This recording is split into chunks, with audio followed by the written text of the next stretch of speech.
Welcome to ഇവാസ് kitchen. ഇന്ന് നമ്മൾ ഒരു ട്രഡീഷണൽ ഡിഷായ മാമ്പഴ പുളിശ്ശേരിയാണ് ഉണ്ടാക്കാൻ പോകുന്നത്. അപ്പോൾ ഈ ഡിഷിന് വേണ്ട ഇൻഗ്രീഡിയൻസ് എന്തൊക്കെയാണെന്ന് നമുക്ക് നോക്കാം. നമ്മുടെ ഈ മാമ്പഴ പുളിശ്ശേരി ഉണ്ടാക്കാൻ വേണ്ട ഇൻഗ്രീഡിയൻസ് പഴുത്ത മാങ്ങ, തേങ്ങ, പച്ചമുളക്, കറിവേപ്പില, ചെറിയുള്ളി, ജീരകം. ഇനി നമുക്ക് ഒരു മൺചട്ടി ചൂടായതിന് ശേഷം അതിലേക്ക് ഇച്ചിരി വെള്ളം ഒഴിച്ചു കൊടുക്കാം. അതേ വെള്ളത്തിലേക്ക് നമുക്ക് നമ്മുടെ മാങ്ങ, പഴുത്ത മാങ്ങ രണ്ടും ഇട്ട് കൊടുക്കാം. ഇതിലേക്ക് 1/4 ടീസ്പൂൺ മഞ്ഞൾപ്പൊടി, പച്ചമുളക് അരിഞ്ഞത്, പിന്നെ പഞ്ചസാര. അത് നിങ്ങൾക്ക് നിങ്ങളുടെ മധുരത്തിനനുസരിച്ച് ഇടാവുന്നതാണ്. ഇനി നമുക്ക് ഇത് അടച്ച് 30 മിനിറ്റ് കുക്ക് ചെയ്യാൻ വെക്കണം.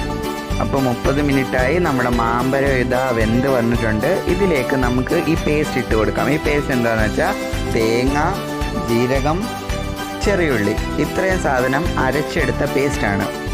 ഇനി ഇത് മാമ്പഴം ഉടയാതെ നമുക്കൊന്ന് മിക്സ് ചെയ്തെടുക്കാം. ഇനി നമുക്ക് ഇത് 10 മിനിറ്റ് കുക്ക്